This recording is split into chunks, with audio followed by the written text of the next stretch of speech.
Animal Welfare Committee to order. And we will begin with item number 1. Item number 1 continued from March 4th, 2014. City Attorney, Personnel and Animal Welfare Committee, and Department of Animal Services reports and ordinance relative to making the trapping of wildlife more humane. And do we have a staff person to represent on this one?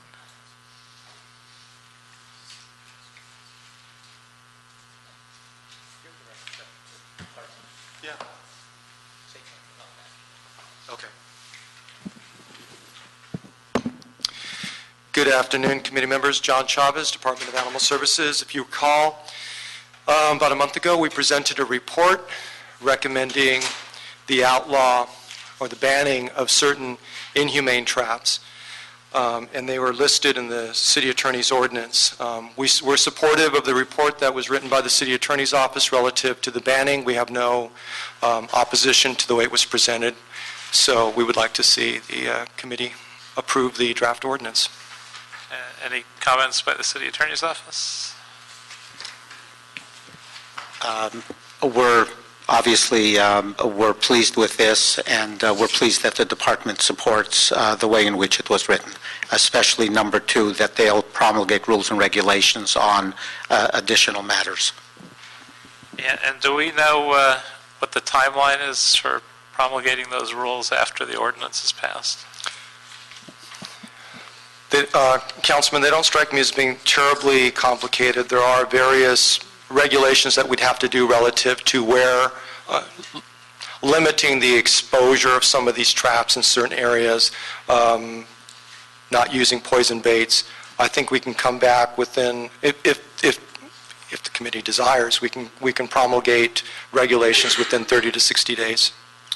And I should point out, Mr. Chair, that these rules and regulations will have no effect on the banning of the snares or anything like that. Those 2 sections are completely independent. So once the ordinance goes into effect, even without the regulations, snares will be banned. Right, but obviously it makes sense. Those rules and regulations are contemplated for a reason, so we obviously want them to. But those are only for humane traps, and it'll basically just add some regulations about the use of humane traps. So the main thrust of the motion, which was to ban snares, etc., that is independent of these regulations. That's correct.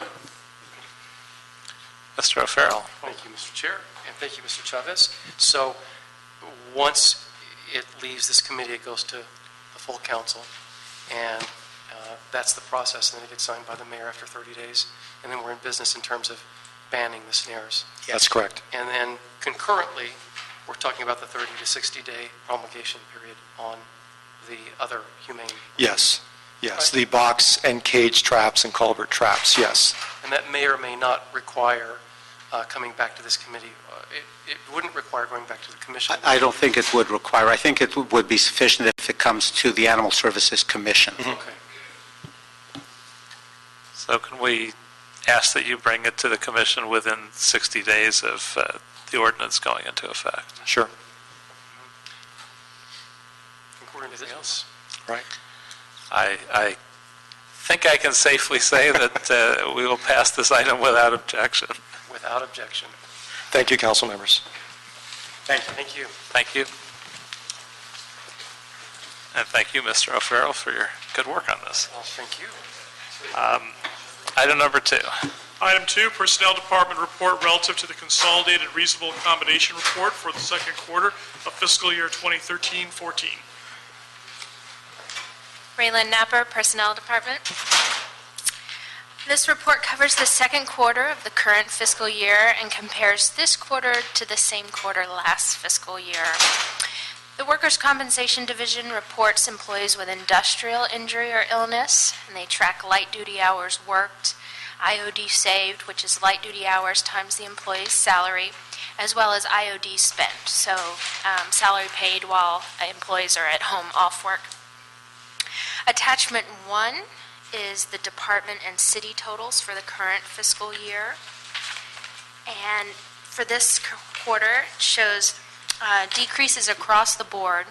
So light-duty hours are down almost 7%. IOD saved down just over 5.25%. And then IOD spent is down by 0.67%.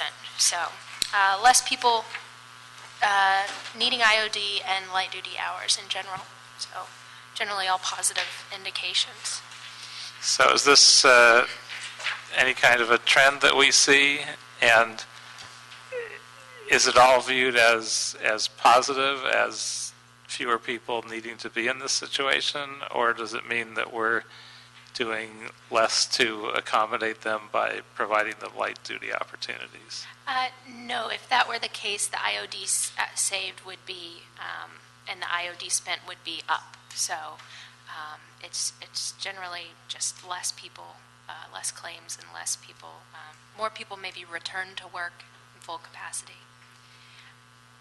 Does that indicate any kind of a trend, anything we're doing right? Is it just sort of the luck of the draw at this time? Sometimes it's the luck of the draw or seasonal, or it's always a little hard to pinpoint exact causes. But you don't see any kind of a notable trend from this? No, not compared to the past quarter or last year, yes. Okay.